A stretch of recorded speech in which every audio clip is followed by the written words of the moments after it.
back from the dead.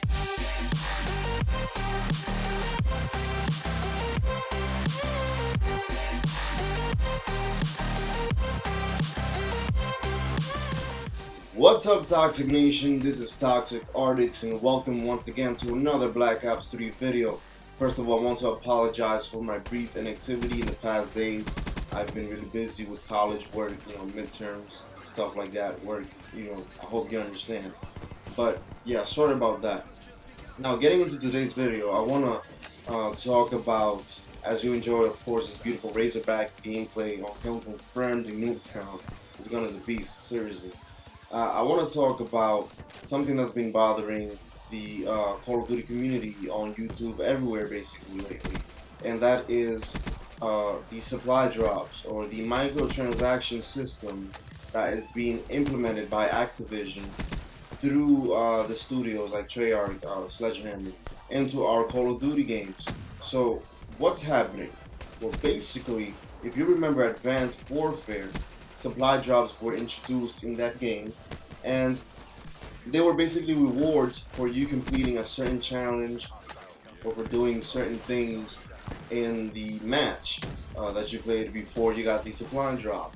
And it was a sense of reward when a player got a supply drop after a match or after completing any type of challenge. And in those supply drops, we got things like gun variants, stuff like that. A lot of items, cosmetic items for our armor. You remember that, you played the game. So what happened now in Black Ops 3, when supply drops were introduced, David Vandahar said that they would only be cosmetic items in the supply drops.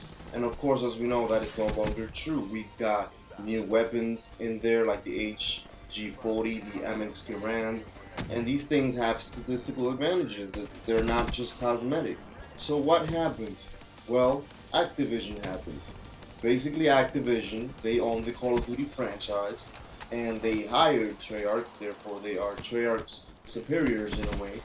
So they are pushing this new supply drop system in a new scheme, which is known as the pay-to-play scheme, or the microtransaction scheme, where we have players who just want to get the good things. And in order for them to get the good things in the game, they have to buy these supply drops. They have to buy COD points in order to get these rare supply drops, so that they get a chance to get something really cool in the game. And that's what's bothering the community. Why should we have to pay so much money through these microtransactions in order to get a chance, at getting something good in the game? Especially for those who bought the DLC, the season pass. What do they get out of it, really? I mean, remember back in the day where getting the season pass was actually something good and worth it. You got like extra weapons, you got early weapons, you got so many rewards for getting the season pass. But now, it's really not much of a big difference, because now, okay, well, someone who buys through microtransactions, COD points, supply drops and stuff, they can get the weapons that I want, even though I got the season pass. Why is that? Why is the season pass not so rewarding? Why is it that we now have to buy so many supply drops to better our odds at getting good content, good addable additional content in the game?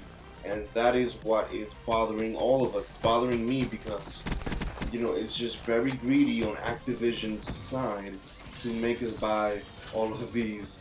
Well, it's not like they're making us buy these supply drops. We just want to buy them because they're offering things that we want, and we should get a lot of these things free, but we don't.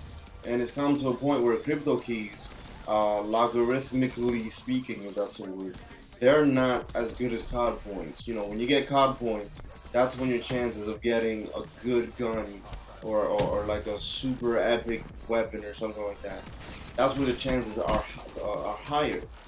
Use crypto keys and you have chances of getting some stuff, but it's probably most likely going to be something you don't really care about.